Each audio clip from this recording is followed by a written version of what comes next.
During election time, have you ever heard the slogans, make your vote count or every vote counts? Well, I'm here to tell you that if you reside in California and you are currently serving a sentence for a felony crime, whether you pled out or you were found guilty of said crime, that doesn't apply to you. According to the Secretary of State of California, an individual who is currently incarcerated with the serving time for a felony crime, whether you're in state, federal, or in county jail serving state prison time, your voting rights are paused, so you're not able to vote.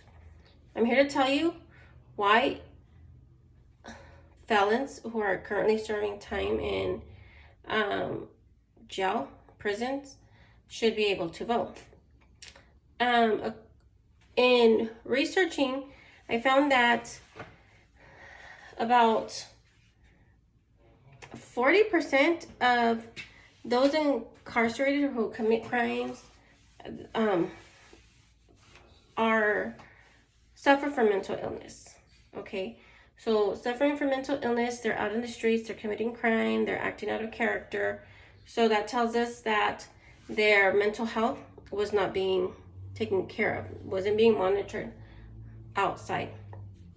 This is all according to calhelps.com. When incarcerated, they're back kind of down to earth. Their state of mind is different. They are looking forward to new beginnings. Yes, if you have a family member or if you've experienced this before, you might say they're going to come out and do the same thing. That may be true. But that's probably because they aren't able to adapt to life on the outside. However, inside, they are being treated like children, more or less, and they are being medicated. They're being looked after. They are in their right state of mind, and they have hopes and plans for the future. This is one of the reasons why I feel it's important for them to be able to vote while they are serving the time for the crime they committed. So they're following the law, and you do the crime, you do the time, right? And during that time, they are able to think rationally. They're able to spend the time reading up or listening about whatever we need to vote for. In California, there's roughly 97,000 people incarcerated in state prison. Okay, that's 97,000 people that could potentially be eligible to vote, that can vote and read up on what they're voting for. They can ask questions. They can inform themselves.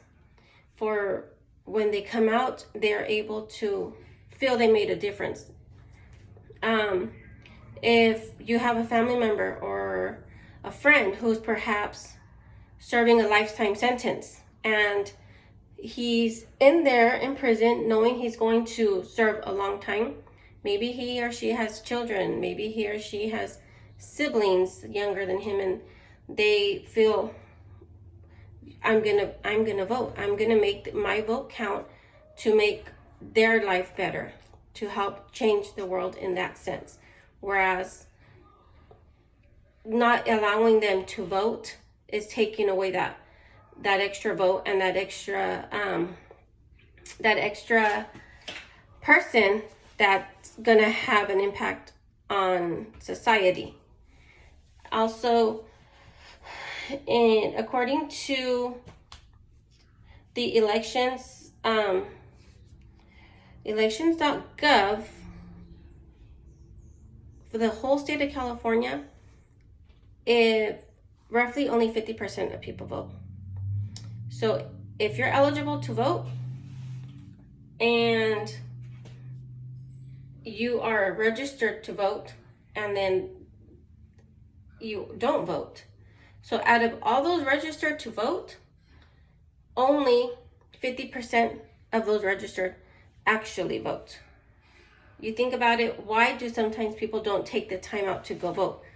There's excuses. There's always excuses. I'm working. I had a doctor's appointment. I couldn't go for whatever reason. Oh, I forgot to register to vote.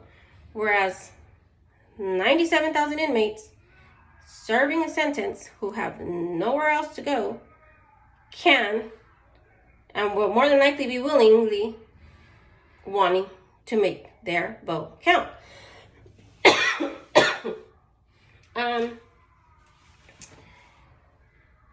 This topic shouldn't be taken lightly, because at the end of the day, I feel we all make a difference, and we all feel certain types of ways. But if in the state of California, a person in prison who committed a felony crime is just paused. But the moment he steps out of that prison, of whether it be state or federal, the moment he steps out, he's able to vote. His rights are given back to them. That's something that is overlooked, and that's something that we, as a society, I feel we don't know enough of.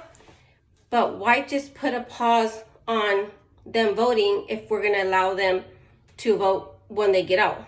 There should be no pause on allowing them to vote. If they're incarcerated, their rights should be the same, and they should still be eligible to vote, because their vote counts.